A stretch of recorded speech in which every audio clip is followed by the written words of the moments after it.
Joining me now, as he often does, Republican Congressman from the great state of Texas, Chip Roy. First of all, Chip, let's just get this out of the way. If Republicans actually take back the House, would you please run for Speaker? We actually need somebody with some balls in there.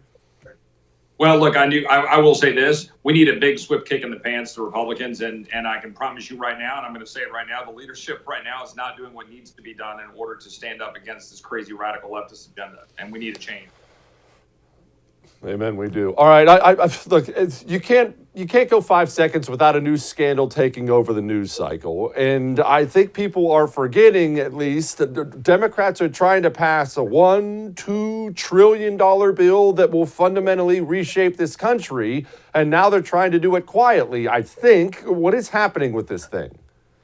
Well, first of all, remember that what we have on the drawing board is the $1.2 trillion infrastructure package, which is all sorts of garbage in it, Green New Deal stuff you and I and most Americans would not want to see in there, on top of a handful of roads that might make some sense. Then they've got their massive reconciliation, so-called reconciliation deal, which is a remaking of our entire economy. It was $3.5 trillion. Now Manchin keeps calling it 1.5 or 6 or 7 trillion because that's what he's saying he'll do. But yesterday in a press conference, he acknowledged his criticism of the fact that, well, no, all they've done is shorten the timelines. It's still a massive takeover of the economy. It would cost trillions more. Fact here is the American people don't understand what's actually happening, which is the Democrats here, with then Republicans not doing everything they need to do to fight it, are trying to take over your entire way of life, your entire economy. And you see the result of that over the last 10 months. Since Trump left, everything has gone to absolute utter hell. We've had a complete destruction, inflation going up, supply chains are destroyed, no security at our border. We've got now people walking off the job because of vax mandates, and they're right to do so. God bless them. I want more of that. And that's what's standing. But right now, the good news is we're trying to throw sand in the gears, and Democrats are still in disarray. And let's just pray for Virginians to do something intelligent today and vote for Youngkin. Congressman, about that, you know what? Actually, I want to play you this little video of Joe Manchin from yesterday because I can't decide exactly how I feel about it. This is a recipe for economic crisis. None of us should ever misrepresent to the American people what the real cost of legislation is. While I've worked hard to find a path to compromise, it's obvious compromise is not good enough for a lot of my colleagues in Congress. It's all or nothing, and their position doesn't seem to change unless we agree to everything. Enough is enough. It's time our elected leaders in Washington, all of us, stop playing games with the needs of the American people and holding a critical infrastructure bill hostage. Okay. Infrastructure bill is being held up, or reconciliation bill? I just want to make sure I'm getting clear on this because people are confused. Which one's he fighting against? So what Manchin would tell you is that he would be fine moving the $1.2 trillion infrastructure bill, which, by the way, half of it isn't really infrastructure, massive Green New Deal subsidies, additional regulations, all sorts of garbage in it that we wouldn't like.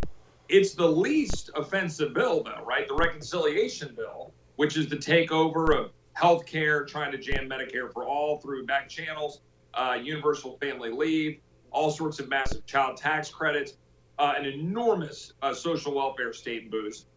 Manchin is hedging against that and trying to move infrastructure and then saying, oh, look, we'll sit down and talk about reconciliation. Well, God bless him for at least holding against the socialist line coming from Bernie Sanders and AOC.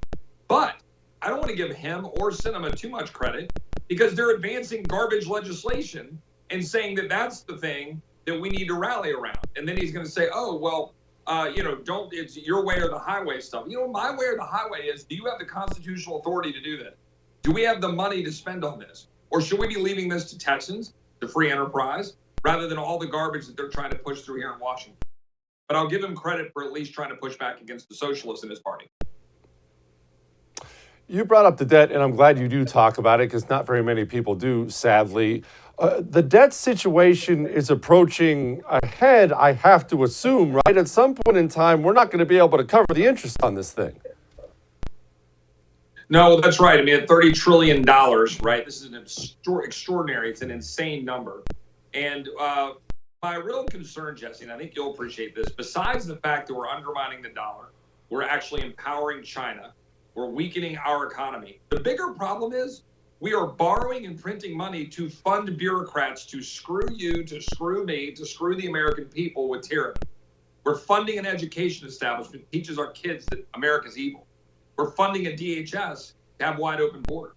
We're funding a court system to make crap up in the Constitution. We're funding a DOD that's more interested in climate theory and woke diversity officers and leaving $85 billion in the hands of the Taliban than they are in actually defending the United States of America. You know what? To hell with that crap. Why are we borrowing money against our kids and our grandkids to fund these bureaucrats to screw you and me? And that's what I think is actually going on, and that's what we should be fighting against. Hey, thanks so much for watching The First on YouTube. If you liked what you saw, go ahead and like and subscribe. You heard me. Like it, subscribe. You'll get a lot more of it and a lot more of me.